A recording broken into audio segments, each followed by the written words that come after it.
आइए जानते हैं झारखंड के 10 बड़ी खबरों को फटाफट। अगर आपने हमारे JTN न्यूज इंडिया को सब्सक्राइब नहीं किया है तो जल्दी से सब्सक्राइब करें। धन्यवाद। जिप चेयरमैन ने महोदा में किया जल मीनार का उद्घाटन। गांधी स्मारक उच्च विद्यालय महोदा में जिला परिषद की चेयरमैन शारदा सिंह ने विद्यालय परिसर में एक जल मीनार लगवाया। शुक्रवार को श्रीमती सिंह ने उक्त सोलर युक्त जल मीनार का उद्घाटन भी किया। उन्होंने कहा कि अपने क्षेत्र सहित विद्यालय का विकास के लिए वो सदैव तत्पर रहती है।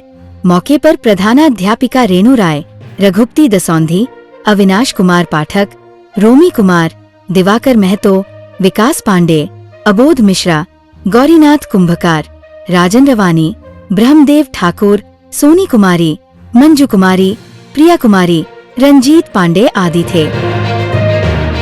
झारखंड आ रही राष्ट्रपति द्रौपदी मुर्मू इस खास समारोह में होंगी शामिल। राष्ट्रपति द्रौपदी मुर्मू झारखंड आने वाली है। धनबाद स्थित IIT ISM में शताब्दी वर्ष पर 1 अगस्त को 45वें दीक्षांत समारोह आयोजन किया जा रहा है। राष्ट्रपति इस दीक्षांत समारोह में मुख्य अतिथि के रूप में शामिल होंगी। समारोह में केंद्रीय शिक्षा मंत्री धर्मेंद्र प्रधान विशिष्ट अतिथि होंगे। मौके पर प्रधानमंत्री नरेंद्र मोदी के प्रधान सलाहकार डॉ. PK मिश्रा को डॉक्टर ऑफ साइंस की मानद उपाधि दी जाएगी। इस दीक्षांत समारोह के दौरान वर्ष 2025 में विभिन्न कोर्स पूरा करने वाले लगभग 2000 विद्यार्थियों को डिग्री प्रदान की जाएगी। मालूम हो, द्रौपदी मुर्मू देश की तीसरी राष्ट्रपति होंगी जो संस्थान के दौरे पर आ रही है। इससे पहले भारत के प्रथम राष्ट्रपति डॉ. राजेंद्र प्रसाद संस्थान में पधार चुके हैं। वर्ष 2014 में राष्ट्रपति प्रणब मुखर्जी भी दीक्षांत समारोह के दौरान मुख्य अतिथि के रूप में उपस्थित रह चुके हैं। खेल सचिव से मिले फेंसिंग के पदक विजेता खिलाड़ी। राष्ट्रीय फेंसिंग प्रतियोगिता में पदक जीतकर लौटी झारखंड टीम ने शुक्रवार को खेल सचिव मनोज कुमार से मुलाकात की। इस अवसर पर झारखंड फेंसिंग संघ के अध्यक्ष अर्चित आनंद, महासचिव जय कुमार सिन्हा, उपाध्यक्ष कुलवंत सिन्हा, राजन, प्रशिक्षक और पदक विजेता खिलाड़ी उपस्थित थे। खेल सचिव ने टीम की उपलब्धियों की सराहना करते हुए कहा कि राज्य सरकार फेंसिंग को प्रोत्साहित करने के लिए हर संभव सहयोग करेगी। उन्होंने खिलाड़ियों के प्रशिक्षण, सुविधाएं और आवश्यक संसाधनों की दिशा में सहयोग का भरोसा दिलाया। अस्मिता वुशु लीग का आयोजन झारखंड के 3 शहरों रांची, धनबाद व जमशेदपुर में किया जाएगा। रांची में सिटी लीग 12 व 13 जुलाई को नामकुम स्थित आचार्य कुलम में होगी। वहीं धनबाद में वुशु सिटी लीग का आयोजन 26 और 27 जुलाई को क्रिसेंट इंटरनेशनल स्कूल में किया जाएगा। स्मार्टफोन खरीदने के लिए कोयला अधिकारियों को मिलेंगे 60,000 रुपए। कोयला अधिकारियों के लिए अच्छी खबर है। कोल इंडिया के अधिकारियों को स्मार्टफोन खरीदने के लिए 30 से 60,000 रुपए तक का भुगतान किया जाएगा। 30 अक्टूबर 2024 को हुई कोल इंडिया के बोर्ड की 472वीं बैठक में लिए गए निर्णय के आलोक में इससे संबंधित आदेश जारी कर दिया गया है। कोल इंडिया के इस निर्णय से BCCL, ECL व CCL समेत अन्य अनुषांगिक कंपनियों में कार्यरत करीब 15,000 से अधिक अधिकारी लाभान्वित होंगे। बता दें कि पहले ये योजना कोल इंडिया के स्थापना दिवस 1 नवंबर 2024 पर लागू होने की उम्मीद थी, लेकिन यूनियन के विरोध के कारण इसे स्थगित कर दिया गया था। अब 8 माह बाद इस योजना को लागू करने से संबंधित आदेश जारी किया गया है। स्मार्टफोन योजना को लेकर कोल इंडिया के अधिकारियों द्वारा लंबे समय से मांग की जा रही थी, खासकर जब अन्य महारत्न PSU में ये योजना लागू की गई थी। इस योजना के तहत अधिकारियों को ग्रेड के अनुसार स्मार्टफोन के लिए भुगतान किया जाएगा। E9 ग्रेड यानी कार्यकारी निदेशक स्तर के अधिकारियों को 60,000 रुपया भुगतान किया जाएगा, जबकि E7 व E8 ग्रेड यानी GM व चीफ मैनेजर स्तर के अधिकारियों को 50,000 रुपए मिलेंगे। वहीं E4 से E ग्रेड यानी डिप्टी मैनेजर, मैनेजर व सीनियर मैनेजर स्तर के अधिकारियों को 40,000 रुपया व E3 ग्रेड के अधिकारियों को 30,000 रुपया का भुगतान स्मार्टफोन खरीदने को मिलेगा। कोल इंडिया के इस निर्णय से कोयला अधिकारियों में हर्ष है। CMOI, BCCL शाखा के अध्यक्ष AK सिंह व महासचिव निर्झर चक्रवर्ती ने कोल इंडिया प्रबंधन आभार व्यक्त किया है। पानी सप्लाई बंद होने पर ग्रामीणों ने जताया आक्रोश। गदरा तेतुल बागान में पंचायत प्रतिनिधि व स्थानीय लोगों की एक बैठक हुई। ग्रामीणों ने छोटा गायविनपुर जलापूर्ति योजना से पानी की सप्लाई को बंद करने पर आक्रोश जताया। पूर्व पंचायत समिति सदस्य विश्वजीत भगत ने कहा कि पेयजल एवं स्वच्छता विभाग के अधिकारी छोटा गायविनपुर जलापूर्ति योजना के संचालन को लेकर गंभीर नहीं हैं, जिसकी वजह से बार बार जलापूर्ति को बंद किया जा रहा है।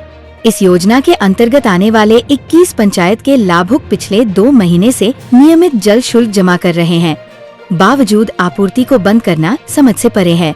उन्होंने कहा कि क्षेत्र में पीने के पानी की विकराल समस्या है, इसलिए जलापूर्ति विभाग को किसी भी परिस्थिति में पानी की सप्लाई को बंद नहीं करना चाहिए।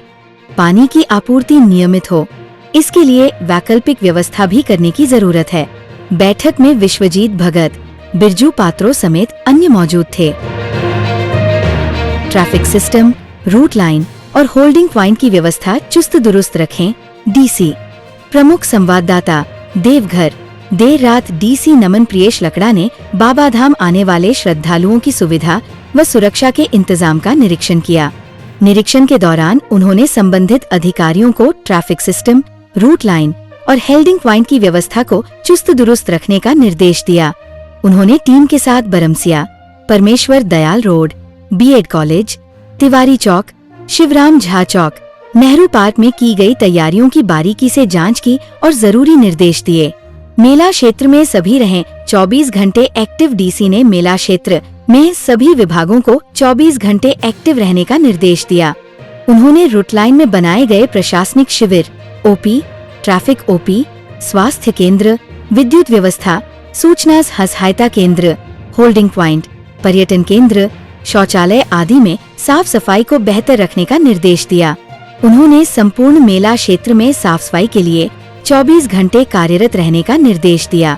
रूट लाइन में पेयजल आपूर्ति व्यवस्था, शौचालयों की साफ सफाई के अलावा नलों से निकलने वाले पानी पथों पर जहां तहां न बहे, इसके लिए कार्यपालक अभियंता पीएचएडी को कड़ा निर्देश दिया।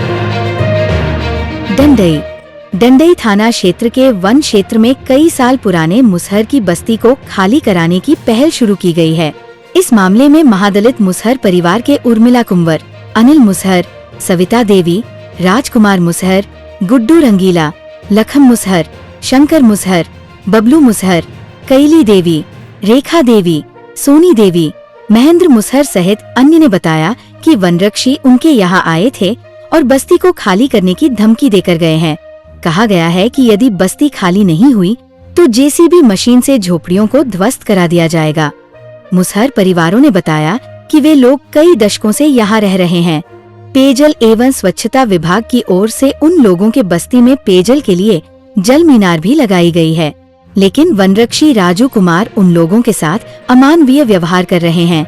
मुसहर परिवारों ने बताया कि घटना से वे लोग काफी डरे हुए हैं।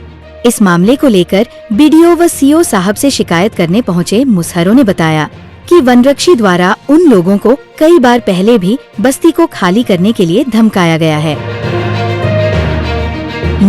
शुल्क स्वास्थ्य शिविर में 177 लोगों का इलाज।